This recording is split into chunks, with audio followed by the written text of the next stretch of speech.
किस्म के इंसान हो जो किसी की मानता ही नहीं। देखो करीम, तुम्हारे बड़े भाई ने अपनी ख्वाहिश का इजहार किया, तुम्हें उनकी बात मान लेनी चाहिए थी, लेकिन तुमने इनकार करके उनका दिल तोड़ दिया। शर्म आनी चाहिए तुम्हें।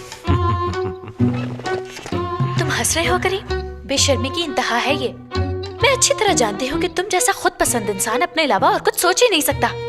तुम जैसा घटिया और ढीठ इंसान ना मैंने कभी अपनी जिंदगी में देखा है और ना ही कभी देख पाऊंगी।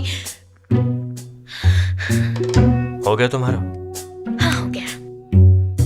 ऐसे खड़े खड़े किसी को बेइज्जत करना काफी मुश्किल होता है, इसलिए तुम ये काम बैठ के करो। मैंने जो कहना था मैं कह चुकी हूँ, अब और कुछ कहने की हिम्मत नहीं है मुझमें। और वैसे भी तुम्हारे साथ बात करना भैंस के आगे बीन बजाने वाली बात है। अरे नहीं, तुम बैठो तो सही। हम बैठ के बात करते हैं, बल्कि मैनेजर को भी बुला लो अपने, ताकि वो भी ये बातें सुन ले। ये हुई ना बात। अब मेरी बात सुनो।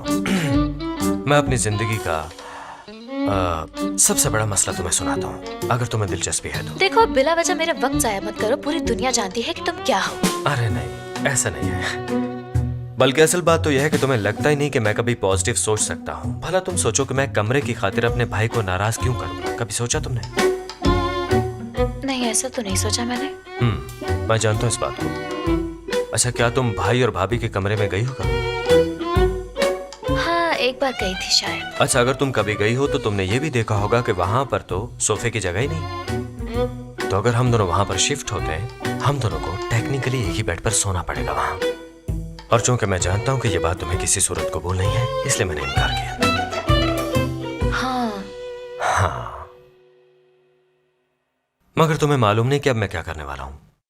अब ये खुदगर्ज, बिगड़ा हुआ और बहुत ही अगले दर्जे का जिद्दी इंसान करीम उनके पास जाएगा और मान जाएगा कि मैं ये कमरा छोड़ रहा हूँ, क्योंकि मैं कभी नहीं चाहूंगा कि कोई मुझे खुदगर्ज समझे। और ये बात तुमने मुझे सिखाई है मेरी जान, है ना? मैंने तुम्हें कुछ नहीं सिखाया, सब भूल जाओ, इस पर हम बाद में बात करेंगे। कहीं जाने की जरूरत नहीं है, हम आराम से बैठ के इस मसले पर डिस्कस करते हैं। ये मैं अपने भतीजे और भाभी के लिए कर रहा हूँ। अब सोने का मसला भी तो हल करना होगा ना करीम।